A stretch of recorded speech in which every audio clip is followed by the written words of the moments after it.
Hello, this is Michael once again for Wrestling Pops from the Deep Culture Podcast, coming back for the third week here on Spotify and YouTube. And I'm really excited to once again talk about stuff in wrestling that I've really enjoyed or personal stories, which you'll find out more today. So, welcome back. Thank you again for listening, for watching, whatever it may be. I really appreciate it. And today, just to kind of throw it off again, just to flip flop the order, I want to talk about one story in wrestling that personally has affected me, that is about something I experienced, and not just, watching it on TV as many other people did. I was thinking of this week's episode, and this story just came to mind because it was one where really it showed how much I was into wrestling as a little kid. And I'm looking forward to talking about that today. But again, to start off, this, as of today, is March 12th. So this is Sunday. This will go up on Spotify on Monday night, on YouTube Tuesday evening. So if you're wondering maybe why my recap of like Dynamite, Raw, SmackDown, whatever it may be, is not completely up to date with the previous night's Raw, well, that's why. So you have to wait the extra week for that. But I just want to let you know, give you a heads up, so you don't think I'm way off on that. But anyway, starting off today, I want to talk about a fever, the Undertaker, and a deer. And you might be like, what? What do those have in common with each other? Honestly, nothing, probably, except for this story. So, I'm thinking back to the year 2005. 2005, No Way Out. Pay-per-view, Mellon Arena, Pittsburgh, Pennsylvania. So, I live in West Virginia, have my entire life. And when we got into wrestling, we started going to wrestling events like most wrestling fans might do. And I remember the very first live show I went to was a Raw. I believe it was 2004. Um, Chris Jericho has told the story on Talk is Jericho many times about like the butt cream episode of Raw. I was there at that episode of Raw, and that's my very first show. So, um, but then again, the next one is the one where this story is actually going to take place. So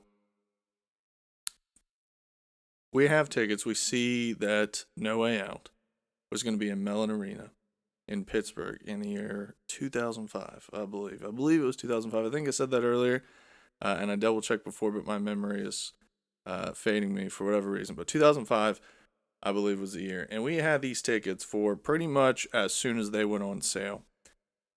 And we are jacked. We were absolutely jacked to go. When I say we, talking about me and a friend of mine, we were all into wrestling, everything, buying the shirts, the DVDs. And when I say we were buying them, we were not buying them. Obviously, we were very, very young. Our parents were buying us the shirts, the action figures, the DVDs, everything. And when we saw this, we were like, okay, well, let's go to Pittsburgh. They announced it. I think it was on TV. They did like the bottom things where it said something coming to your town. And we saw that watching Raw, and we're like, okay, we have to go. So, however long that's usually out from the event, that's when we decided, hey, mom, dad, can we go? Like, can we go to this? And we got the tickets. This is what we're looking forward to for months. Like, we're super stoked. And my friend's favorite wrestler was the Undertaker. Now, I've always liked the Undertaker, but he's never like my favorite. Like, again, like I like him, but he wasn't like mine. However, in that year, that was when he came back with the more traditional Undertaker. So we were jacked to see that as well. You know, not just the biker Undertaker. So he was gonna be there. We knew that. John Cena was starting to come into his own. This is his road to WrestleMania. This is after that This is after that Royal Rumble with Batista where Vince tore the quads, I believe, because Batista was also there. And man, it was a really cool show. And I was looking back on the card, which I actually have up in front of me. So that 2005 thing, I easily could have just fixed that. It was 2005, No Way Out. But to get there, it was quite a ride. So I mentioned the things at the start: the fever, the Undertaker, and the deer. So let's start with the fever. It's the day of No Way Out that day, and I woke up very early in the morning, very, very early in the morning, which is weird for me at that time. I never did that. I used to just sleep right through the night. Um, and I just go to my dad and I'm like, hey, I'm not feeling too great. Not feeling too well. And he's kind of like, what's wrong? And I'm like, I feel really cold, you know? So he takes my temperature. When he took my temperature, and again, it's like 2, 3 o'clock in the morning, something like that. He takes my temperature. I want to say it was like 103 degree fever. And I was like, oh, well, that's bad. You know, like, how old was I? I was 12 at the time. I'm like, okay, that's not good. So I'm definitely sick. And my dad, he's freaking out, which is normal for him on simple things. But, you know, this is rightfully so. I had a pretty high fever. So he's like, well, you want to go to the doctor? And usually I'm one of those people that I'm like, yeah, I want to stop being sick right now. I don't want to be sick anymore. Except I knew if I went to the doctor, I probably wasn't going to have time to uh, go to the doctor, see what they say, and then even then, my dad's probably going to say, hey, we can't go to Pittsburgh tonight. You're way too sick. So I said, no, we'll we'll fight it out. So I was like, what if we don't go to the doctor? So he gave me some like Tylenol or something to try to break the fever. I can't remember what it was. And we just kept doing that. And I remember feeling a little bit better through the night. I fell back asleep. I woke up and I was like, okay, I don't feel too bad. But then it was about 10 o'clock that morning. I was like in bed again, just, oh my gosh, suffering because the fever and being sick. And he takes my temperature again and it's right back at 103. And he's like, all right. My daddy goes, yeah, we're not going. And I was like, no, let's give it a little bit more time because the show doesn't start till like they have like dark matches before. I think we were gonna try to leave at like 2, something like that. Get up there a little bit earlier. I'm like, no, let's give it a little bit more time. Come on, Dad, please. Like, let's wait this out. Let's see if I feel a little bit better. You know, with the Motrin, Tylenol, whatever he gave me. So he gave me that again.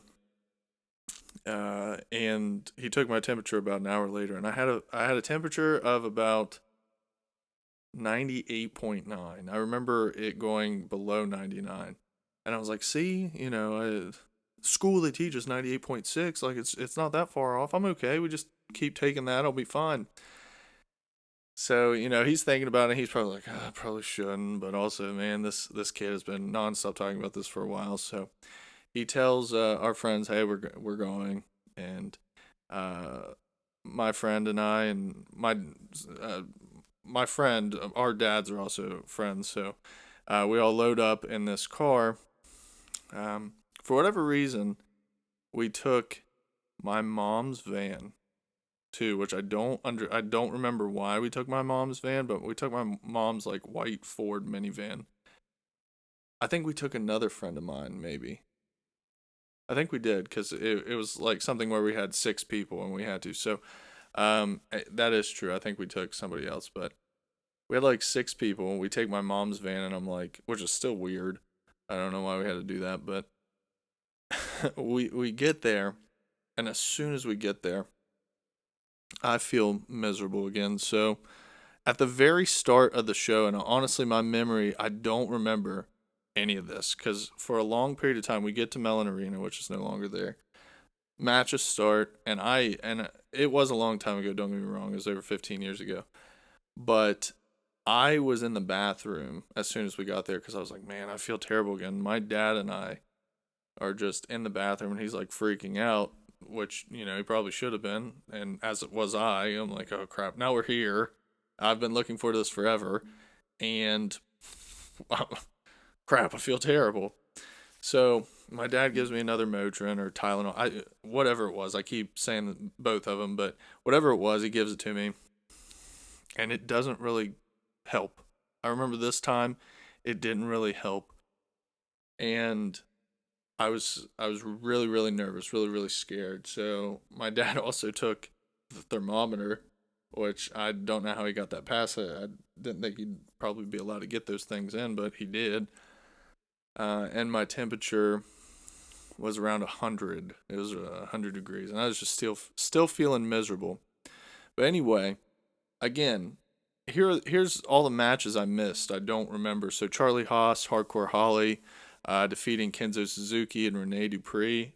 Looks like that was the opening match. Maybe H down here indicates no. So that was on Sunday Night Heat. Okay, so I missed that. I don't remember that. The opening match of the night: Eddie Guerrero, Rey Mysterio versus the Basham Brothers. I don't remember that, and that is something like I'm a huge Rey Mysterio guy. Love Eddie Guerrero as well, and I missed that match. I was in the bathroom just like suffering. I do remember coming back to my seat for this one, and I actually merged it with another memory. But like Booker T defeating Heidenreich, which the only reason I remember Heidenreich is because of stupid red gear. Booker T beating him pretty quickly. And then as soon as I saw that match, right back to the bathroom, same thing. And when I was in there, it was cooler in there. I remember it was like cool in the bathroom. That was the only reason I was going in there because I was so hot in Mellon Arena. I wasn't even using the bathroom, throwing up, nothing. Like I went there because it was just cooler in there. Um, and it's around this time, so I saw the end of the Booker T Heidenreich match, and I'm like, well, Undertaker's got to be coming soon. I know he's not in the main event, right? Um, because the main event that night was advertised JBL and Big Show in a barbed wire cage. Um, so I'm like, crap, But I'm trying to cool down, so we go back. I miss Chavo Guerrero beating Funaki, Akio, Paul London, Shayna Moore, Spike Dudley. So, the only thing I really am sad about missing so far is the Eddie and Rey Mysterio match by far. Because I have not looked at the card. I haven't really thought of any of these since then, except for this, like the entire memory as a whole. But um, after that, after that, I think I hear an announcement, or I just had like a gut feeling or something, and I'm like, Dad, we need to go back to our seats, and he's like, well, are you sure? Because I just hope you're all right. That's basically it, and I think I think he kind of felt bad we were there because he didn't want to let me down either. But also, I was like, well, like I also want to be here and watch this. So, like, no, like, if you're listening, don't ever feel bad for that. But the Undertaker then comes out, and as I'm walking down the aisle, that's when he's making his entrance, and that was the legit coolest moment, and made the whole thing worth it. So like I was just like sweating profusely, and I'm like, man, like I don't care. So after that point, I kind of almost like an adrenaline rush. I was just like so hyped up that I was like, well, I'm staying because I'm not missing anymore. So Undertaker, watch him wrestle. The first and only time I've seen him live wrestling, which was cool. But then after that, the rest of the card, two out of the last three matches, pretty big deals. Cena and Angle, I got to see that. Which as a kid I was a huge Cena fan, by far. But even seeing Kurt Angle, someone who I've watched wrestle a long period of time, that was probably one of his late. He wrestled in the WWE in 2006, I believe. So, um, pretty cool to see that on the way to 21. I believe the next match, I don't remember that, but that doesn't mean, again, I just don't remember. It was a women's match. Joy Giovanni beating Michelle McCool. yeah, as the notable people in those matches. But then we get to the main event. And it's JBL and Big Show. And from this, not to just give a whole rundown of the show entirely, but JBL and Big Show cage match for the WWE Championship. And the top of the cage has barbed wire, so that's like the big thing is you can't climb out. Really, you have to get out some other way. Um, and JBL, I remember he ends up winning because Big Show is stepping out to the outside, and this is when Big Show, you think he's winning, but JBL just like crawls out from under the ring and he like touches the floor, so he wins. Um, and then the last thing I remember from this night, this was also the night where at the end they were like kind of who was being beat up? I think it was Big Show was being beat up. I think Big Show was getting beat up, and like someone else came out to make the save. But it ends the No Way Out pay-per-view ends with um, Cena and Batista, the two guys who are going off to WrestleMania 21 to, Cena's going to face JBL for the WWE, the SmackDown Championship, and then on Raw, Batista's going to wrestle Triple H. So they're staring each other down, and that was just a really cool moment once again. And I was there that last pay per view before. I believe that was the last one before WrestleMania, and they just look. Cena is arguably one of the greatest wrestlers of all time, and Batista same thing, but also with his movie career, it was just a really cool thing to be. So glad I toughed out the fever to go. I got to see The Undertaker, got to see other legends like Cena and Angle. Wish I could say the same about Eddie and Ray. I was in the same building, but didn't get to watch that, unfortunately.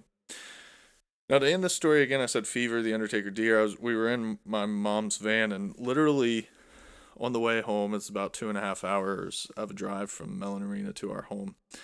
On the way home, we are maybe 3 minutes from 3 minutes from our house, and a deer just jumps in front of my mom's van. So the reason I just added that story in is not to be like weird about like deer, that poor deer, but uh, that's probably a trip where I look back and I'm like, man, that was the coolest moment. But my dad is probably looking back like, man, that sucked. Like that was like it was cool. My kid had fun, but that was not fun because it seemed like everything went wrong, and I think I was fine the next day. Like it was like almost a 24-hour sickness thing or whatever. But it's just really funny, really cool to think back on that moment because I was looking forward to that for months and months and months, and it almost didn't happen. So that was me talking about Fever, The Undertaker, and a deer, and 2005's No Way Out. So to wrap this episode up, let's talk about the pops and flops from the past week. So again, I recorded this one on Sunday. I usually record them on Monday, but this is March 12th as of recording. So again, if you're wondering, well, why aren't you mentioning that Raw? Well, that's why. So that's why I go over that. Pops. Let's start with some pops. So first off, I'll start with Cena. I just mentioned Cena.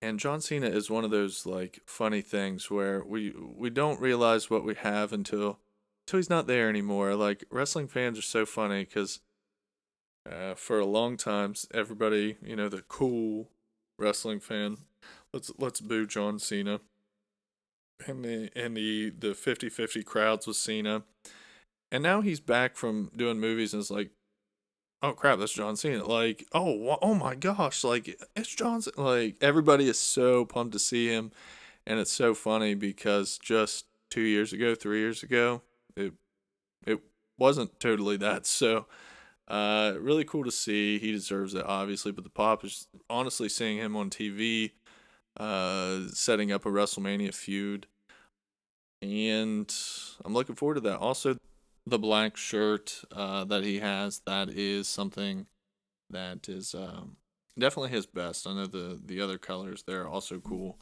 for kids, but I like to wear black, and I think a lot of wrestling, like normal wrestling fans, we like to wear. No, I'm just kidding, but I'm glad that shirt looks pretty cool.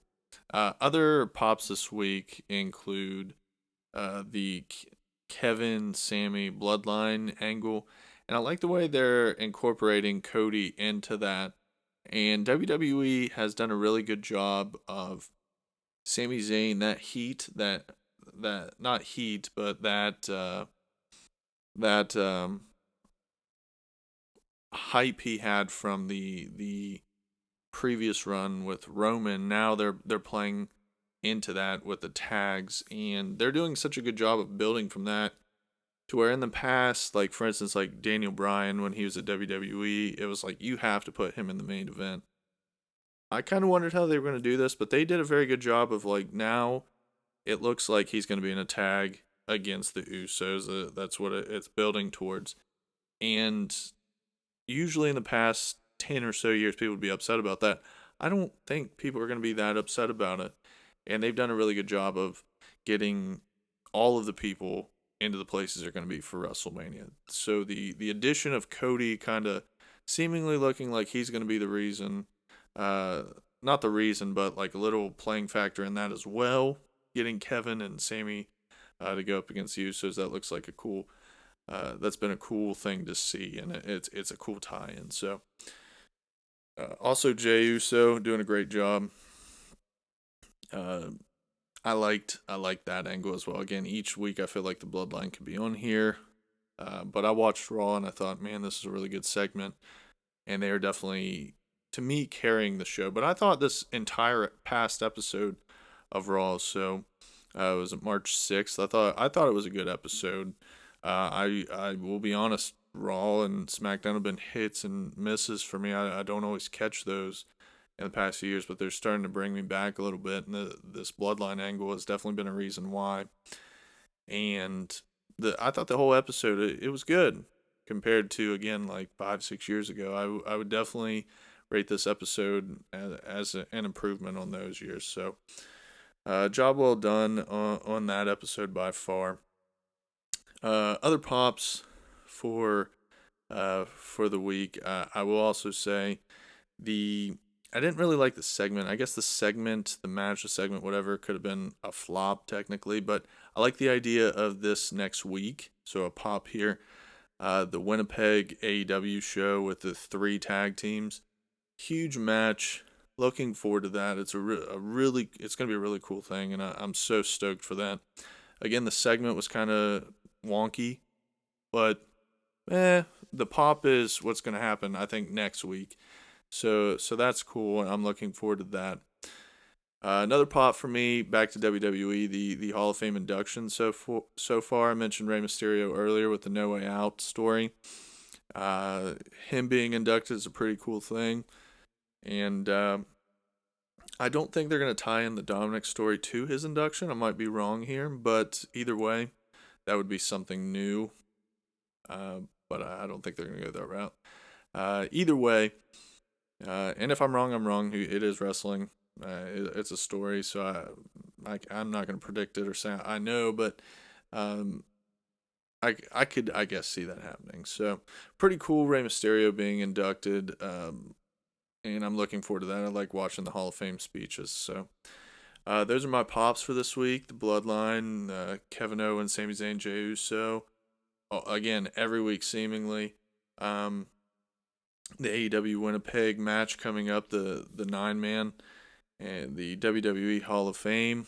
Cena shirt, and then also I guess I forgot I did like the promo from Ruby Soho. The match was whatever, but the promo it's cool that I hope that story builds steam a little bit and it becomes something bigger, and they don't just like okay, like it fizzles out. I hope they do something with that. Flops for me this week. So a couple. I don't have a lot that I was really negative on. Um, WWE. I think it's weird. Like just looking at the SmackDown results, Braun Strowman. What's going on there?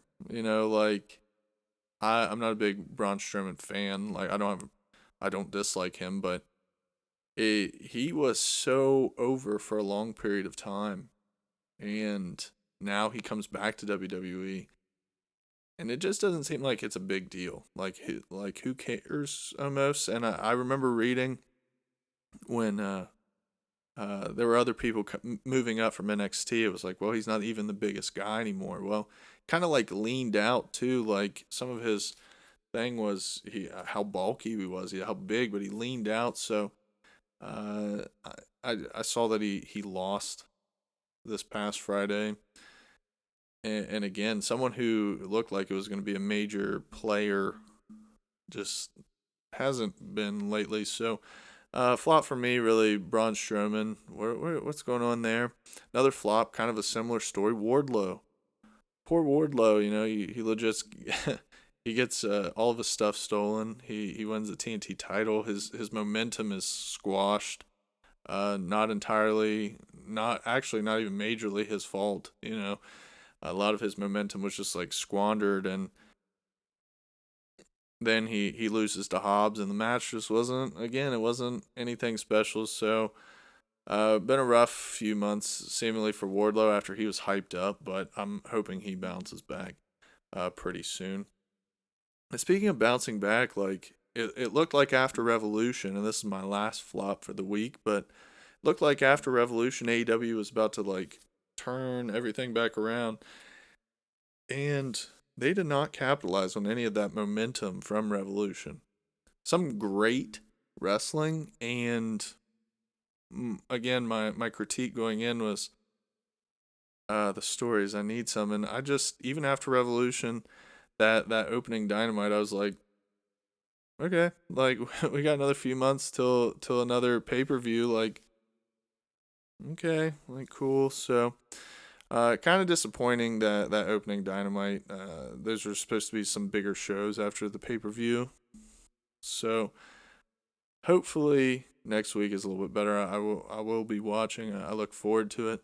But WWE had some great stuff this week, and I'm looking forward to WrestleMania as well coming up. So, speaking of things, looking forward to coming up, new episodes of Wrestling Pops, excuse me, weekly on YouTube and Spotify.